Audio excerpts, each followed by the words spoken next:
Mbaye Thiaw bon nekk professeur fii ci nouveau lycée de Mbour bon nekk collègue aussi ci nga xam ne nii moom mooy Massouka Ndiaye te ñu jàpp ko depuis samedi ci benn manifestation boo xam ne nii participé na ci. alors mu doon loo xam ne lu ñu naqarlu la ñun en tant que enseignant d'abord mais en tant que ay collègues am te xam ko ci njub xam ko ci nit koo xam ne vraiment quelqu'un d'engagé pour son pays ak ku fonk liggéeyam ak ku fonk li nga xam ne moom mooy Sénégal kon ku mel noonu mënuñu wax ne place am prison la place am nekkul prison benn yoon li ñu fi dajale nag tey mooy déjà exprimer suñu déggu suñu naqar par rapport situation boobu wax Sénégal yëpp que ni ki nga xam ne ni moom la ñu jàpp muy Massouka Ndiaye il n'est ni un criminel ni un délinquant c'est quelqu'un qui respecte son travail qui fait très bien son travail et que aujourd'hui le Sénégal yëpp xam ne ses élèves sont orphelins parce que c'est quelqu'un qui tient des classes de terminale qui doit faire le bac kon bu ñu ko jàppee ku mel ni kooku boo ko jàppee xamal ne yaa ngi sacrifier avenir ay dizaines d'élèves ñuy témoigner fii que nit ku jub la ku baax la kenn mësu ko gis ci loo xam ne ñun ñàkk nañ ko voilà. Salaamaaleykum wa rahmatullah. Je pense que je ne serai pas long. M. Thiaw a tout dit par rapport à notre collègue Massouka Ndiaye, donc qui est un professeur vraiment remarquable dans le lycée. On le disait tout à l'heure, il est très engagé. Donc c'est quelqu'un qui est assidu et régulier.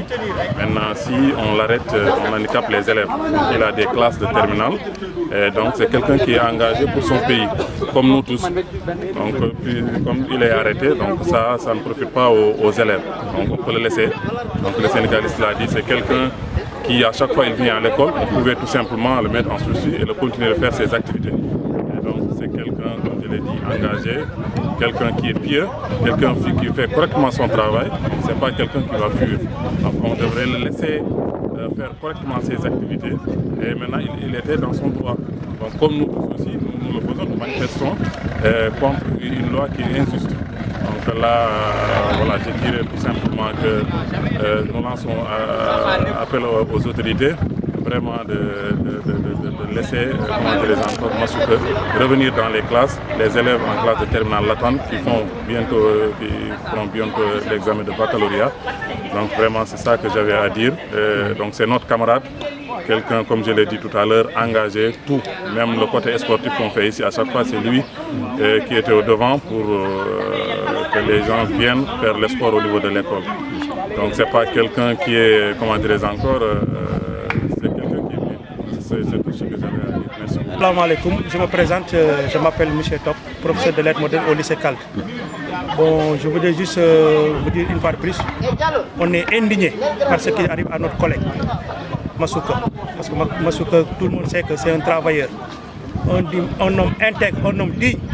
Donc il n'a fait qu'exercer un droit qui est reconnu par la Constitution. Il n'a rien fait. Il n'est pas un dealer, ni un voleur, ni un assassin.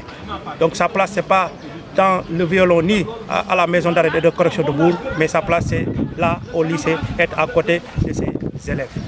Maintenant, comme nous l'avons dit, man double casquette la am ci Massouka ndax Massouka maa ko ancien IGB mu nekk mbokk taalibe bi ñu bokk daayira ma Fatul Bichri mu nekk ku dëgg ndax moom moo yoroon service technique bi saa bu ñuy dem màggal Touba ñaari fan ñetti fan maa ngi moom ñoo doon ànd pour dem bâche pour le 300 pèlerins di nekk teg lu ma xam ci moom mooy dëgg liggéey nangu la dernière fois sax même lors de mon baptême de ma dernière fille là il était là-bas ñëw na pour représenter le daayira pour montrer une fois que c'est quelqu'un boo xam ne maanaam fu mu dégg yëngu-yëngu ci daayira bi day ñëw donc loolu nag nit bu ko yoree conviction lay demee conviction bu mu am ci Serigne Touba nag conviction boobu bu ko raw la am ci liggéeyam bi ci la lu ko raw la am encore une fois de plus ci constitution Sénégal bi nga xam moom la nit ñi di bokk donc il n'a fait qu'exercer un droit qui est reconnu par la constitution donc sa place n'est pas à la prison nañ ko bàyyi mu delluwaat ci liggéeyam wasalaam bu fekkee bëgg nañ jàmm ci dëkk bi parce que tant que Massouka est derrière les barreaux là incha allah nañ jàpp ne lii c'est commune de Mbour moom jàng du fi amati te bu jaree ñu lawal national rek nañ ko lawal bu soobee yàlla merci beaucoup